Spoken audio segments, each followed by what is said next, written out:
Despite popular belief, Hytale isn't a true survival game, and today in this video, we're going to cover exactly why. So sit back, relax, and enjoy the video. I noticed confusion surrounding Hytale's gameplay and it being compared to Minecraft, and I think it's important to look at the differences. Hytale doesn't take inspiration from the whole Minecraft gameplay loop. You don't break a tree first, go to the nether, and then beat the ender dragon. It's much more centered around adventure. The world Hytale sets itself in is filled with story and lore. It isn't just about building and survival. These are some quotes which indicate exactly that. The desire to express Hytale's differences, a greater amount of overworld content, rather than hiding almost everything in underground caves, a focus on giving the community access to powerful creation tools from the get-go, manifested in one particular idea. The first thing that would happen in Hytale, the team decided, was that a player would spawn in front of a tree. Block games being block games, they would then punch the tree expecting it to break into craftable material. Instead, their character would say, "Ow," and I thought that was like the smartest thing ever. Donahue laughs. We've shown the player not to expect Minecraft, and then you try that with someone and they're like, "You can't do that," and this is a microcosm of 1,000 smaller things that we have to decide every time. Is this something that's part of the genre or something that's part of the game? And we realize that the unique chance we have is that we actually get to kind of decide.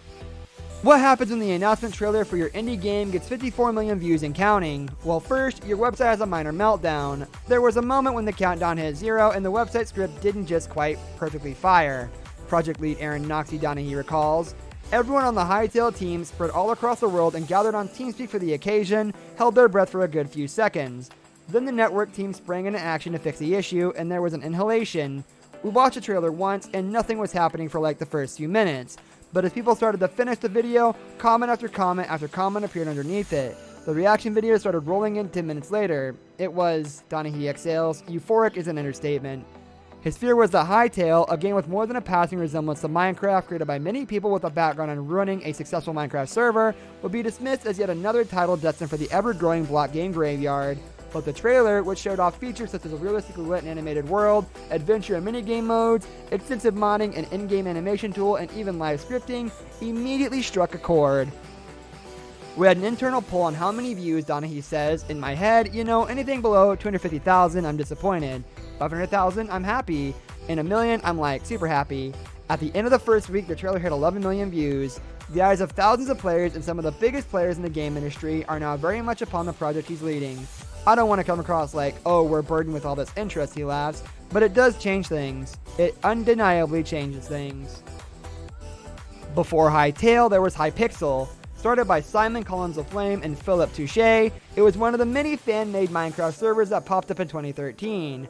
Players were getting very good at using Minecraft's creation tools, most often redstone, the game's simplified version of electronics, to build complicated contraptions and incorporate them into adventure maps, focused campaigns that others could download and play, provided they had the technical know-how to get it running. Many did not. The process of hunting for hidden folders, ensuring the server config was working, and that your chosen mod was compatible with the version of the game you were using, as well as the client you were using it with, was a headache. And so Collins of Flame and Touche decided to run a server that would function as a playable library of all their adventure maps, where players could simply join the server to access a suite of games.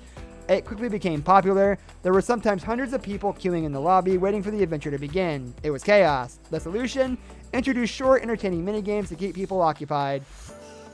Snowball fights, or Quake homages, or even a curious thing called Hunger Games inspired by a new film series where you battle to be the last player standing in an ever-shrinking arena.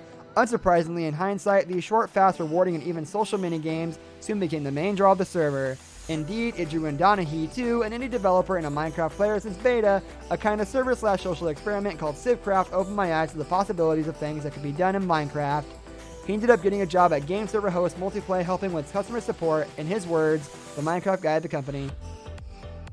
That's going to do it for today's video, guys. Thank you for watching. If you enjoyed the video, leave a like on the video and subscribe to the channel so you never miss out on any of our content. We'll see you later. Goodbye.